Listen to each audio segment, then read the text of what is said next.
COVID cases at an all-time high. The CDC may once again be about to revise its guidance on what to do if you test positive. Dr. Anthony Fauci says the agency may recommend people get a negative test before ending isolation. And as schools start up again, COVID-related staffing issues could leave them short-handed. Secretary of Education Miguel Cardona warns there will be bumps in the road tomorrow. Dr. Jha will weigh in just a moment. But first, here's ABC's Phil Lipoff. Tonight, after sharp criticism, Dr. Anthony Fauci says the CDC is now looking at recommending that an asymptomatic person get a negative COVID test before ending isolation. There has been some concern about why we don't ask people at that 5-day period to get tested. That is something that is now under consideration. Last week, the CDC shortening the isolation period for those testing positive from 10 days to 5, as long as any symptoms are improving and they don't have a fever. And they must wear masks around others for an additional 5 days. The CDC is very well aware that there has been some pushback about that. Looking at it again, there may be an option in that testing could be a part of that. Dr. Fauci saying the U.S. is now seeing an average of nearly 400,000 new daily cases. Nationwide, hospitalizations approaching 100,000. In Central Texas, one hospital is seeing an increasing number of children fighting COVID, concerning doctors. Our pediatric infectious disease experts are seeing kids that have long-haul COVID symptoms and can have other issues secondary to COVID even weeks later. But a glimmer of hope from the UK, where the Health Security Agency finds people infected with Omicron there have reduced risk of COVID-19 related hospitalization compared to those infected with Delta. And as children across the country get ready to head back to school, Education Secretary Miguel Cardona warning of a possible tough week ahead. Superintendents today are getting phone calls learning that some of their schools may have 5 to 10% of their staff not available due to COVID-19. Tonight, local administrators facing some tough decisions on how to reopen. Closures, remote options, testing to stay, all varying from district to district. The new mayor of New York City telling our George Stephanopoulos that classrooms will be open tomorrow with increased testing for all students. What do you say to those parents who fear sending their children back? I say to them, fear not sending them back. The stats are clear. The safest place for children is inside a school. We lost almost 2 years of education. George, we can't do it again. However, dozens of colleges from coast to coast not as confident, opting for virtual learning, some requiring testing, proof of vaccination, or boosters before returning to campus. And with hours to go before the return of school, parents are split. In Ohio, Kinsley Perrell is worried about the rapid spread of Omicron, even though her family's vaccinated. Quite honestly, I will likely keep our son home into the 5th just to have those extra days just in case. But in Chicago, this mom says she's done everything she can to protect her 2 children and is sending them back to school. We've chosen to vaccinate our children. We're sending them in there armed with a vaccine. We're sending them in there with surgical masks. I feel very safe about that. One of the nation's largest testing companies, Quest Diagnostics, tells ABC that the need for testing right now is so great that the turnaround time to get your results has gone from 1 day to, on average, 2 to 3 days, which means many Americans may be waiting even longer than that. Lindsay? Those testing companies being put to the test themselves, Phil, thank you. And we know many of you at home have so many questions. So let's bring in Dr. Ashish Jha, Dean of the Brown University School of Public Health. And Dr. Jha, I want to get right to that news today from Dr. Fauci about a potential reversal from the CDC that would require asymptomatic people to test negative before ending their isolation. Do you think that that's the right decision? Yeah, thanks, Lindsay, for having me back. I've been saying for some time now that having 1 or 2 negative antigen tests, these are those rapid tests, should add a lot of confidence that someone is no longer contagious. So we'll see what the CDC does, but I do think that would be a welcome addition. And doctor, with Omicron cases just exploding to record highs and millions of parents getting ready to send their children back to school tomorrow, what's the bottom line here? Is it safe for schools to reopen for in-person learning? Yeah, I do think it is. And my kids are going back to school tomorrow, and I think it's safe for them to do so. There's a lot schools can do to keep infection numbers lower, improve ventilation, have kids and adults masking, vaccinate everybody who's eligible. These are the kinds of things that we can keep spread low in schools. And we know that tests, of course, are hard to find in so many areas. What are the key symptoms to be aware of with Omicron for those who may not be able to get tested? Yeah, I know getting a test right now can be very difficult for a lot of people. What we're hearing mostly and what we're seeing in the clinical data is very much upper respiratory symptoms. That is a really sore cough, congestion. If you have those right now and you can't get a test, you should isolate until you are able to get that test. I think that's really important. Some helpful insight, Dr. Jha. Thank you.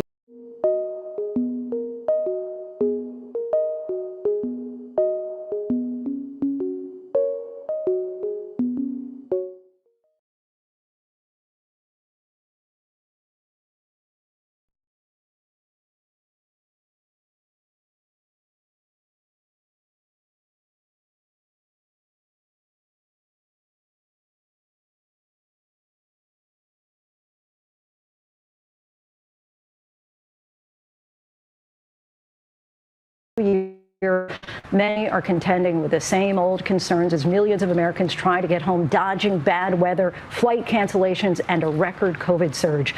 Today, one of the busiest travel weekends of the year, and more than 2,500 additional flights canceled. These long lines at the Minneapolis-St. Paul airport. It's a ripple effect of that winter storm moving across the country, but also a result of airline staff shortages linked to COVID exposures, long lines for testing across the country, and for some there are long waits for those test results, and home tests can be also difficult to find. A lot of uncertainty for those traveling tonight and for the millions returning to work and school in the days ahead. Dr. Ashish Jha joins us in a moment, but ABC's Elwyn Lopez leads us off. Tonight, one of the busiest travel weekends of the year, wrapping up with another day of mass cancellations. It's a long line, but what are you going to do? From coast to coast, 5 million passengers expected to hit the skies between today and tomorrow. I just want to get home. Airports seeing more than 2,500 flights grounded, over 5,000 just this weekend. COVID partially to blame, with an uptick in cases sparking staffing shortages. Another major hit to operations, that wintry weather from Denver to Chicago. We had a huge snowstorm, and oh my goodness, they canceled the flight because they were scared that we wouldn't be able to take off and such. Megan Dillman managed to book another flight to Atlanta for an event, but is now worried about getting back home to Chicago. Well, I'm hoping that it doesn't get canceled because I'm not sure what I'm going to do. Stephen Cheney tells me he has spent more than 7 hours at the airport. I showed you all of my cancellations I've been dealing with all morning long, trying to get there. He says he is desperately trying to get to Portland, Oregon to bury his firstborn son. I haven't been asleep at all since I got the news. I'm going to get there some way, somehow. I don't know, but I'm trusting and believing, that I will. Please maintain control of your bags at all times. I just got to keep it together, that's all. Heartbreaking story there. Elwyn Lopez joins us now from Atlanta's airport. Elwyn, I know that you've just learned Stephen was finally able to get on a flight. Some good news for him, but it sounds like these problems are expected to continue well into the week. Yeah, that's right, Lindsay. Cancellations are already piling up across the country for tomorrow, with more than 800 flights grounded already. Lindsay? Elwyn, thank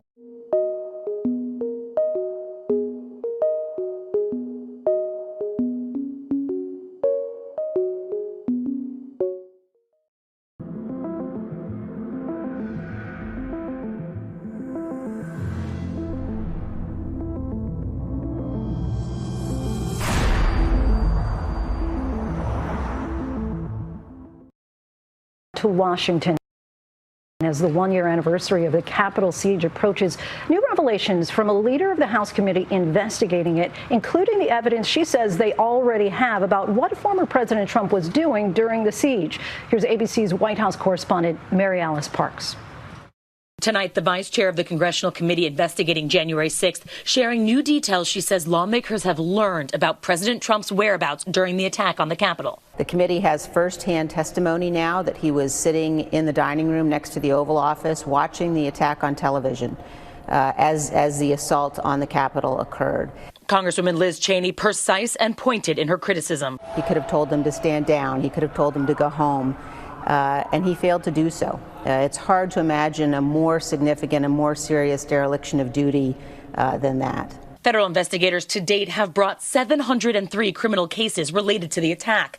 Approximately 165 individuals have pleaded guilty so far. The Justice Department now zeroing in on more serious offenses, extreme acts of violence, and conspiracy. The House committee casting a wide net, too, conducting more than 300 interviews, subpoenaing 19 former Trump officials and tens of thousands of documents. What people saw on January 6th with their own eyes, just something created at one moment. The group investigating not only the events of that day, but also the weeks leading up to it, including what they say were coordinated efforts to overturn the election results. Lindsay, the House will not be in session on January 6th, but there are a number of events scheduled to mark the day. The White House says we'll hear from President Biden, and there will be an evening prayer vigil on Capitol Hill. Lindsay? Mary Ellen.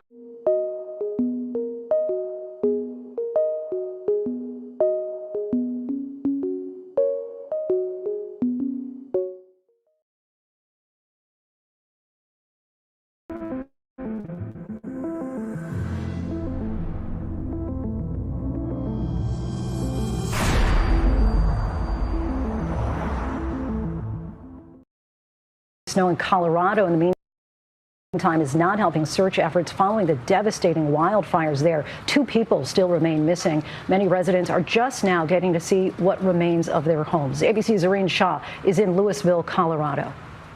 Tonight, authorities searching for 2 people still missing, now feared dead in the devastating fire near Boulder, Colorado. Snow now making efforts more difficult.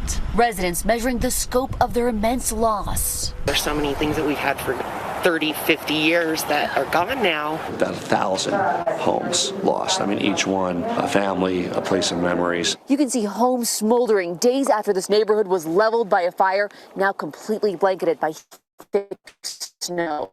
So many families now homeless. I can buy new books, I can buy new furniture, but it's really hard to build back a community. Many left with nothing but the clothes on their backs. It's hard to grasp that that was once our house and that we don't have a house anymore. But people here trying to help each other. We have a strong community behind us, and we appreciate that. All our friends and family and colleagues, they've all stepped up. You can see the level neighborhood behind me. The governor saying a horrific combination of factors led up to this, including historic winds over 105 miles per hour and very, very dry fuel. He says they will rebuild here, though. Lindsay? Zoreen, thank you. Snow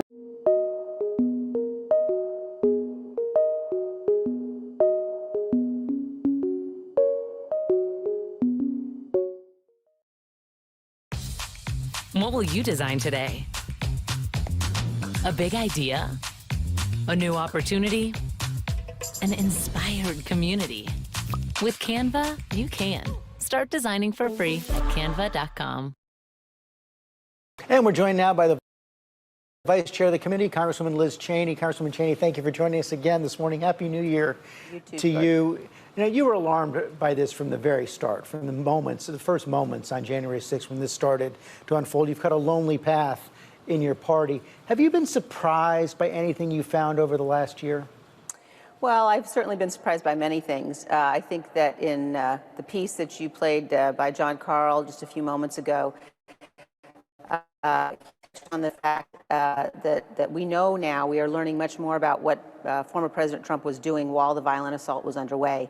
The committee has firsthand testimony now that he was sitting in the dining room next to the Oval Office watching the attack on television as the assault on the Capitol occurred. We know, as you know well, that the briefing room at the White House is just a mere few steps from the Oval Office.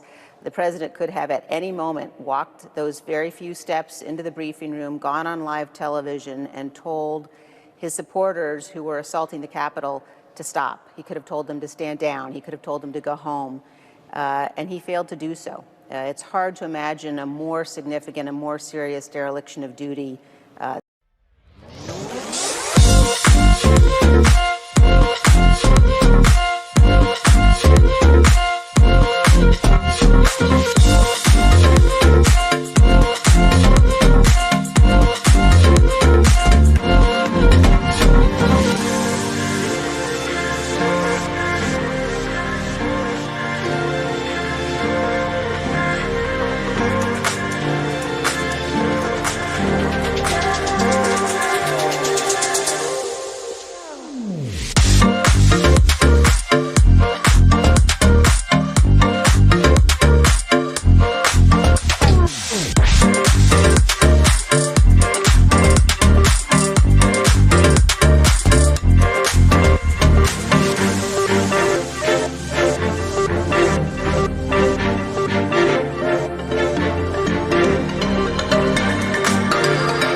Dr. Ethan Kross is the best-selling author of Chatter, The Voice in Our Head, Why It Matters, and How to Harness It. It is a book I absolutely love, and Dr. Kross joins us this morning. Hey there, Happy New Year, Ethan.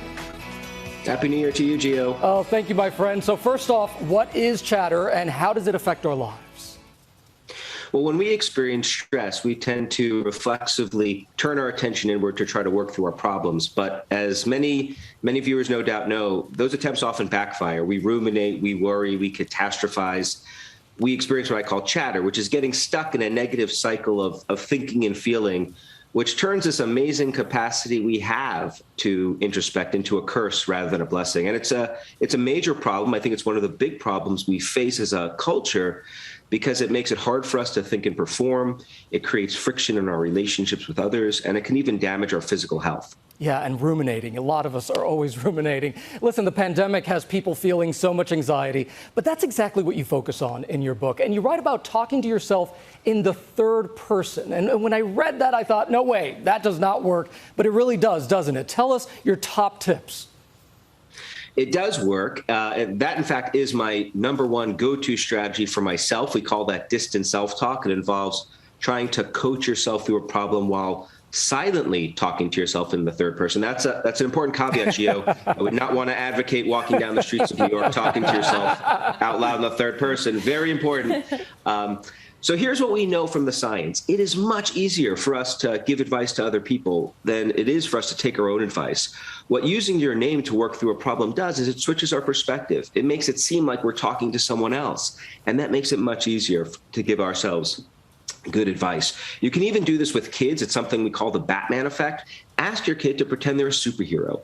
What would Batman do here? What would Wonder Woman do? That can be a useful tool for helping kids with chatter. Other very good tips that I personally find useful, something called mental time travel. If you're really ruminating about something, say it's your next presentation or interview or date, think about how you're going to feel about this a week, a month, a year from now. That is a powerful way of putting things in perspective. And then finally, seek out experiences of awe. Awe is an emotion we experience when we're in the presence of something vast and indescribable, an amazing sunset, looking up at a skyscraper that stretches up into the sky. When we experience awe, that is a powerful way of broadening our view of things. Yeah, we feel smaller when you're that zooming totally out. You're zooming out, and that's very useful.